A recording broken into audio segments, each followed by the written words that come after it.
ठीक है, आप सभी लोगों को हमारा नमस्कार। और आज इस वीडियो में पढ़ेंगे हम वास्तविक संख्याओं पर आधारित 20 वस्तुनिष्ठ प्रश्न। तो देर ना करते हुए शुरू करते हैं। पहला प्रश्न अपना कि दी गई संख्याओं में से अभिव्यक्त संख्याएं होंगी 0, 1, 2 या 8। सबसे पहले तो अभिव्यक्त संख्याएं क्या होती हैं? ये कहलाती हैं संयुक्त संख्याएं। संयुक्त अर्थात वे संख्याएं जो भाज्य होती हैं। भाज्य संख्याएं वे होती हैं जो एक और अपने अलावा किसी और संख्या से कट जाएं। तो 0, 1, 2 किसी और से नहीं कटती हैं। लेकिन 8 संख्या जो है वो 2 से भी विभाज्य है, 4 से भी विभाज्य है। तो ये आपकी कहलाएगी अभिव्यक्त संख्याएं, भाज्य संख्या या संयुक्त संख्या। अगला प्रश्न है आपका कि संख्या 140 का अभाज्य गुणनखंड होगा, इनमें से कौन सा होगा? तो सबसे पहले अभाज्य गुणनखंड निकाल लेते हैं 140 के। हम सभी लोग जानते हैं। तो पहले से विभाज्य कीजिए 2 से। 2 सत्ते 14, 0। फिर ये 2 से काटिए, 2 तियां 6, 1 इधर चला जाएगा 10 हो जाएगा, 2 पंजे 10। अब ये कट रहा है आपका 5 से। तो 5 सत्ते 35 और ये 7 कटेगा 7 से। तो ये अभाज्य गुणनखंड हो गए। यहाँ 2 की घात कितनी नजर आ रही है? 2 और गुणे में 5 और गुणे में 7। देखो 2 की घात 2 कहाँ पर है? 2 की घात 2 यहाँ है, 5 है, 7 है। तो ऑप्शन नंबर सी हमारा बिल्कुल सही है। अब चलते हैं अगले तीसरे प्रश्न की ओर, जो है संख्या 144 के अभाज्य गुणनखंडों में अभाज्य गुणनखंडों की घातों का योग पूछा यहाँ पर। ठीक, पहले अभाज्य गुणनखंड करने हैं, उसके बाद उनकी घातों का योग करना है। 3, 4, 5 या 6 आता है। तो सबसे पहले हम अभाज्य गुणनखंड करते हैं 144 का। पहले 2 से काटते हैं इसके लिए, 2 सत्ते 14 और 2 दूनी 4। फिर 2 से काटिए इसके लिए, 2 तियां 6, 1 इधर चला गया 12 हो गए, 2 छंग 12। फिर 2 से 2 एकम 2 और 1 इधर चला गया हो गया 16, 2 अट्ठे 16। फिर 2 से काटिए, 2 नेम 18 और फिर 3 से कटेगा, 3 तियां 9। फिर 3 से काटेंगे, 3 एकम 3। यहाँ देखो 3 की घात कितनी नजर आ रही है? 2 बार गुणा हो रही तो 2 घात। और यहाँ देखिए 2 पर कितनी बार गुणा हो रही? 2 की। 1, 2, 3, 4। तो 2 की घात कितनी हो गई? 4। ये अभाज्य गुणनखंड है। इसकी घात देखिए, यहाँ घात कितनी है? 4। यहाँ घात कितनी है? 2। तो हम योगफल चाहिए हमें घातों का। तो 4 + 2 कितना होता है? 6। तो हमारा ऑप्शन कौन सा सही हो गया? डी वाला। चलिए अगले सवाल की ओर चलते हैं। तो चौथा प्रश्न है संख्या 182 तथा 78 का मासा होगा 13, 26, 28 या 39। इसके तरीके हैं 2, एक तो गुणनखंड विधि से और एक आप भाग विधि से कर सकते हैं। तो चलिए शुरू करते हैं भाग विधि से। तो 78 यानी छोटी संख्या से हम भाग करते हैं बड़ी संख्या को 182 से। अब यहाँ करते हैं इसे 2 से भाग कर देते तो गुणा कर लिए, 2 अट्ठे 16, हाथ से लाया 1, 2 सत्ते 14 और 1 15। और यहाँ घटाएंगे तो यहाँ देखिए 12, 12 में से 6 गया तो कितना बचेगा? 6। और यहाँ पर 1 चला गया, 7, 7 में से 5 गया तो कितना बचेगा? 2। ये 26 आ गए। अब 26 से को भाग कर देंगे किसको? 78 को। तो 26 तियां कितने होते हैं? 78 होते हैं। तो पूरा पूरा किससे कट गया हमारा? ये 26 से कट गया। तो जिससे पूरा पूरा कट जाता है हमारा, वही हमारा मासा कहलाता है। तो यहाँ ऑप्शन नंबर कौन सा सही है? बी। अब बढ़ते हैं अगले सवाल की ओर। अब 5वां प्रश्न है 15, 18 तथा 24 का लासा क्या है? तो लासा निकालने का बिल्कुल सरल तरीका है, निकाल लीजिए गुणनखंड मेथड से। 15, 18 और ये 24। तो पहले छोटे से काट लीजिए, 2 से काट लेते हैं, ये 15 ऐसे ही रहेगा। 18, 2 नेम 18 और 2 एकम 2, 2 दूनी 4। फिर 2 से ये 15 ऐसे ही रहेगा, ये 9 और ये 2 छंग 12। फिर 2 से काट ली, 3 से कटे, 2 से कट ला लिए, 15 ऐसे ही रहेगा और ये 9 ऐसे ही और 2 तियां 6। अब 3 से काट लेंगे, 3 पंजे 15, 3 तियां 9 और 3 एकम 3। अब 3 से 15, 5 ऐसे ही रहेगा, 3 एकम 3 और 1। अब हमें जो निकालना है, लासा निकालना है।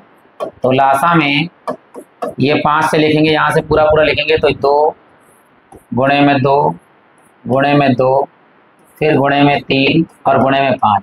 सरल तरीके से गुणा करने थे। यहाँ के लिए 5 दूनी 10 10 दूनी 20, 20 दूनी 40 और 40 तियां 120। तो ऑप्शन नंबर हमारा सही है बी 120। अगले सवाल की ओर, ये है 2 की घात 3 गुणे में 3 गुणे 5 तथा 2 की घात 3 गुणे में 3 का लासा क्या होता है। लासा हमेशा अगर घातों में दे रखा है तो लासा होता है बड़ी घात, ये याद रखिएगा, लासा होता है बड़ी घात, और मासा की बात करेंगे तो वो होता है छोटी घात। तो यहाँ हमें देखना है कि बड़ी घातें कौन कौन सी हैं। तो 2 की घात 3 यहाँ है, यहाँ भी 2 की घात 3 है, तो 2 की घात 3 तो ले लीजिए, गुणे में यहाँ 3 है, यहाँ 3 है, ये भी ले लीजिए, और अगर कहीं बच भी जाए तो ये जैसे 5 बच गया है तो ये भी 5 ले लीजिए। तो हमारे पास अब मासा कैसे होगा, देखिए 2 की घात 3 क्या होगा 8, गुणे में 5 तियां 15, और 15 अट्ठे कितना होता है 120। तो ऑप्शन नंबर कौन सा सही है इसमें, सी लासा। अगला सवाल कह रहा है किन्हीं 2 धनात्मक पूर्णांक ए और बी के लिए ए बराबर मासा ए बी का और गुणे बी नहीं है। क्या सूत्र पड़ा, हम जानते हैं कि दोनों संख्याओं का गुणनफल बराबर मासा दोनों का गुणे में दोनों का लासा, ये हमारा फार्मूला होता है। तो डी ऑप्शन बिल्कुल सही है। अगले सवाल की ओर बढ़ते हैं। लासा 12 और 21 का जो लासा है वो है 84 दिया गया है, और मासा इनमें पूछा गया है। तो डायरेक्ट फार्मूला होता है मासा बराबर होता है दोनों संख्याओं का गुणनफल। दोनों संख्याएं हैं 12 और 21, ऊपर लिखेंगे गुणनफल, और नीचे आता है इसका लासा। लासा कितना है 84, ये नीचे लिख दीजिए 84। अब इसे काटना है तो 21 के पाड़े में 84 आता है, 21 चौक 84, और 4 से काटेंगे 12 को, 4 तियां 12। तो हमारा मासा प्राप्त हो गया है 3। ऑप्शन नंबर कौन सा है आपका, 3। अगला सवाल कह रहा है यदि 26 156 का लासा जो दे रखा है आपको 156, फिर से मासा निकलवा रहा है। तो फार्मूला वही होता है मासा बराबर ऊपर आएगा दोनों संख्याओं का गुणनफल, यानी 26 गुणे में आएगा 156, और बटे में आएगा लासा कितना 156, और हमें दिख रहा है यहाँ पर 156 से 156 क्या हो जाएगा कैंसिल, तो बचेगा क्या 26। तो यहाँ पर जो इसका आंसर सही है वो है ऑप्शन नंबर बी। अब चलते हैं 10वें सवाल की। इसमें कहा गया यदि 65 और 117 के मासा को हम 65p माइनस 117 लिखते हैं के रूप में व्यक्त किया जाए तो p का जो है वो मान क्या, मतलब मान क्या होगा, 1 होगा, 2 होगा, 3 होगा, 4 होगा। तो बहुत ध्यान दीजिए कि जो इन्होंने मासा दिया है वो तो ये दिया हुआ है, हम अपना मासा निकालते हैं कि 65 और 117 में से मासा आएगा कितना। तो चलिए 65 से भाग करते हैं 117 को, ठीक है। तो 65 एकम 65, यहाँ घटाते हैं, 7 में से 5 गया तो 2, और 11 में से 6 गया तो 5। अभी 52 है, 52 से भाग करेंगे किसको 65 को, तो यहाँ 52 एकम 52, यहाँ घटाएंगे तो कितना आएगा 3 और 1 13। अब इससे भाग करेंगे 52 को, तो यहाँ हो जाएगा 13 चौको 52, यानी हमारा 13 से जो है पूरा पूरा ये कैंसिल हो गया। तो मासा हमारा वाला मासा कितना आया, वो आया 13, और इन्होंने जो मासा दिया वो कितना है 65p माइनस 17, यानी हमारा मासा और इनका मासा दोनों होंगे बराबर। तो यहाँ लिख देंगे 65p माइनस के 117, और बराबर में हमारा मासा कितना है वो आया है 13। तो ये 117 जो है माइनस के इधर आके हो जाएंगे प्लस के, तो 65p बराबर में 13, और इधर की माइनस की चीज जाएगी प्लस में हो जाएगी 117। ये हो गए 65p, और 117 में अगर हम 13 जोड़ देंगे तो हमारे पास आएगा 130, और हम जानते हैं 65 दूनी होता है 130। तो p की वैल्यू कितनी आ गई हमारे पास में 2। तो यहाँ आंसर कौन सा वाला है 2, वो है ऑप्शन नंबर हमारा बी, ये सही है। अब आधा पड़ाव हो गया है हमारा, अब बढ़ते हैं अगले आधे पड़ाव पे, यानी सवाल नंबर 11 पर। चलिए शुरू करते हैं। अब दिया है वह बड़ी से बड़ी संख्या है, यानी डैश इनमें से कौन सी है जिससे 70 तथा 125 को भाग देने पर शेषफल सदैव पहली बार में यानी 70 से अगर हम भाग करें तो 5 प्राप्त हो जाए, 125 से भाग करें यानी को भाग करें तो 8 हो जाए। यानी ऐसी इनमें कौन संख्या है जिसे भाग करने पर 70 को भाग कर दें तो 5 आ जाए और 8 मतलब 125 को भाग कर दें तो 8 आ जाए। तो यहाँ पर देखिए, तो यहाँ ऑप्शन में आप करके देखिएगा 13 से देखिए, 13 पंजे होता है 65 और 65 में से बचता है 5 तो हो गया आपका 70। अब यहाँ 13 से करेंगे 13 निम्मा 117 और यहाँ 25 घटाएंगे तो कितना आएगा 8। तो करके दिखा दें, देखो 13 से हमने भाग किया कितने को 70 को, तो यहाँ हो जाएगा 13 पंजे 65। देखिए कितना शेषफल आया हमारा 5, ये 5 हमारा शेषफल आया जब हमने 13 से भाग किया 70 को। अब हम इसी 13 से भाग करते हैं 125 को,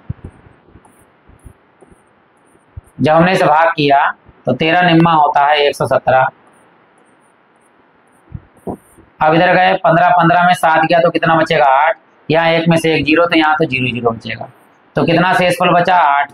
और इन्होंने यही कहा था कि ऐसी संख्या इनमें से कौन सी है जिससे भाग करें, 17 को भाग किया तो 5 आ गया और 13 से भाग किया 125 को तो 8 आ गया। तो ऑप्शन नंबर कौन सा सही हो गया हमारा बी। अब आते हैं अगले सवाल की।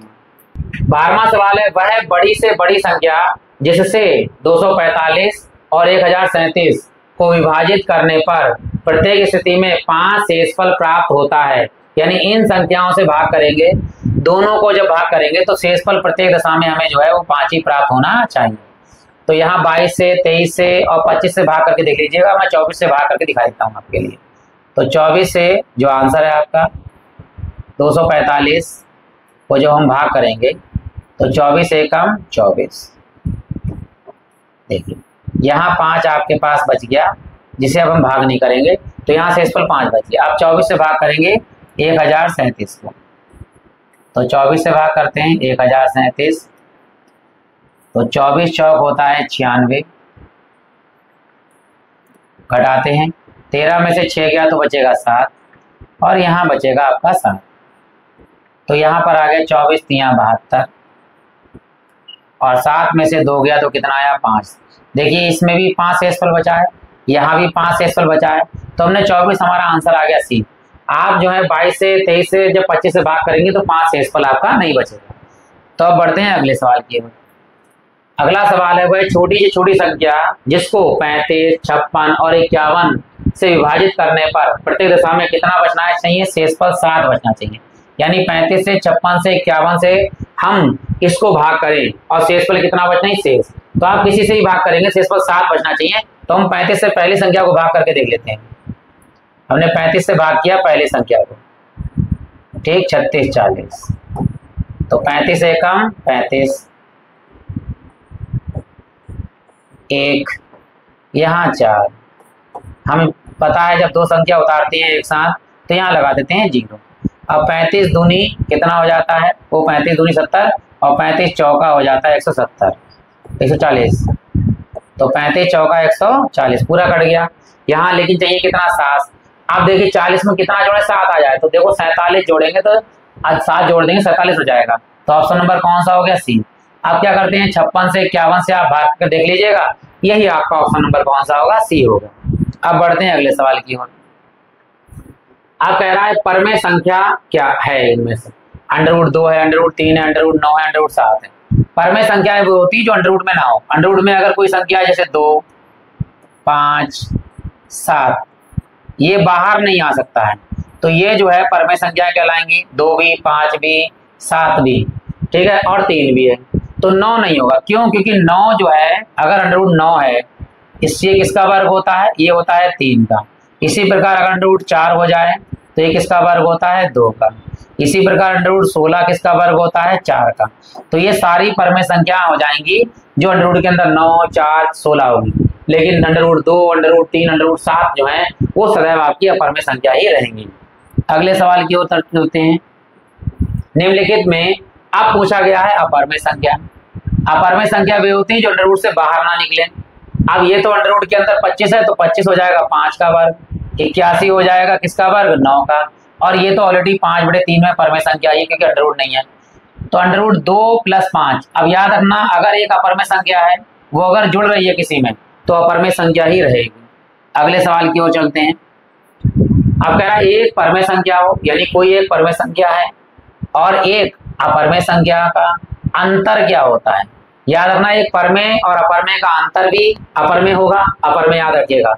और अगर इसका योग भी आएगा वो भी अपरमेय आएगा, गुणा जो आएगी वो भी अपरमेय आएगी, भाग जो आएगी वो भी अपरमेय आएगी। यदि एक परमेय संख्या है और एक अपरमेय है, अंतर हो, योग हो, गुणा हो, भाग हो, तो बस आंख बंद कर याद रखिएगा सदैव अपरमेय संख्या ही प्राप्त होगी। ऑप्शन नंबर ए बिल्कुल सही है। आप बढ़ते हैं अगले सवाल की ओर। यह है निम्नलिखित संख्याओं में से कौन सी संख्या जो है परमेय संख्या पूछी गई है। परमेय संख्या है √3 √5 दोनों अपरमेय है, अपरमेय से भाग हो गए अपरमेय है। अगर हम 2 की गुणा 7 से करें 7 दूनी 14, ये भी आपकी अपरमेय है, ठीक है। और 12 तो अपरमेय है क्योंकि बाहर नहीं निकले। अब यहाँ देखते हैं √5 प्लस √7 की जो है वो गुणा हो रही है किससे, √5 माइनस √7 से। हमने एक फार्मूला पढ़ा है, जानते हैं हम सभी लोग, क्या, a + b और a - b अगर है तो हम इसको ले सकते हैं a² - b²। ठीक, तो ये हो गया एक बार प्लस एक बार माइनस, तो √5 का वर्ग और निशान बीच में आएगा माइनस का और √7 का वर्ग, और स्क्वायर से √ हट जाते हैं तो ये आ जाएगा 5 माइनस √ हट जाएगा 7, ज्यादा का एक ही निशान है माइनस का, तो माइनस का 7 में से 5 गया 2। अब ये माइनस के जो 2 हैं ये आपकी एक परमेय संख्या है, अपरमेय संख्या नहीं है। तो ऑप्शन नंबर कौन सही है आपका, ये नंबर है सी। अब बढ़ते हैं अगले सवाल की ओर, 18वें सवाल की ओर। एक शून्योत्तर परमेय संख्या एवं अपरमेय संख्या का भागफल होता है। अब ये शून्योत्तर संख्या क्या होती है, वह संख्या जो शून्य ना हो, वह संख्या जो शून्य ना हो उसे शून्योत्तर परमेय संख्या कहते हैं। और अपरमेय संख्या का भाग है, मैंने अभी बताया था, अगर अपरमेय के साथ परमेय का भाग हो, गुणा हो, अंतर हो या योग हो, वो सदैव क्या आएगी, एक अपरमेय संख्या आएगी। तो ऑप्शन नंबर बी बिल्कुल सही है। अब बढ़ते हैं 19वें सवाल की ओर। लिखा है कौन सह अभाज्य संख्याओं का युग्म है। सह लिखा और यहाँ शब्द एक आया है अभाज्य, यानी ऐसी संख्याएं जो आपस में दोनों एक दूसरे से कभी ना कटे। कोई भी ऐसी एक संख्या ना हो जो कटे, जैसे यहाँ कट रहा है 5 × 15, 31 × 93 और 7 × 21, लेकिन 18 और 15 को 25 को तोड़ेंगे तो इनमें से कोई भी संख्या वैनिश नहीं आएगी या कॉमन नहीं आएगी, यानी मासा एक होगा इनका। ये भी याद कर सकते हैं। सहअभाज्य संख्या में कहलाती है जिसका मासा जो है वो याद रखिएगा, मासा जो है वो सदैव एक होता है, मासा एक। ठीक है, तो ऑप्शन नंबर कौन सा सही है, ए आपका।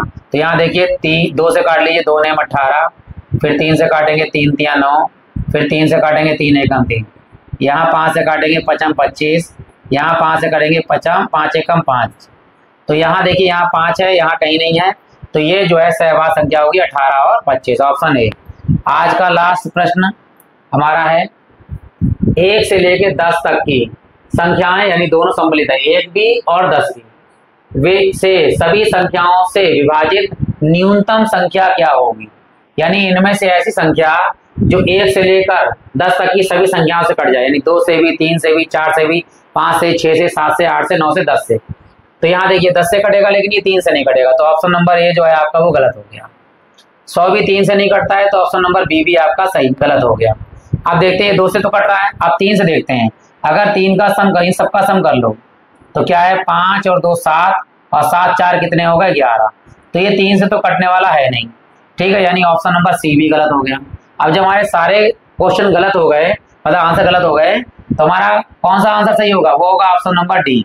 एक बार चेक भी कर लेते हैं, वैसे 2520 बिल्कुल सही आंसर है, लेकिन चेक कर लेते हैं।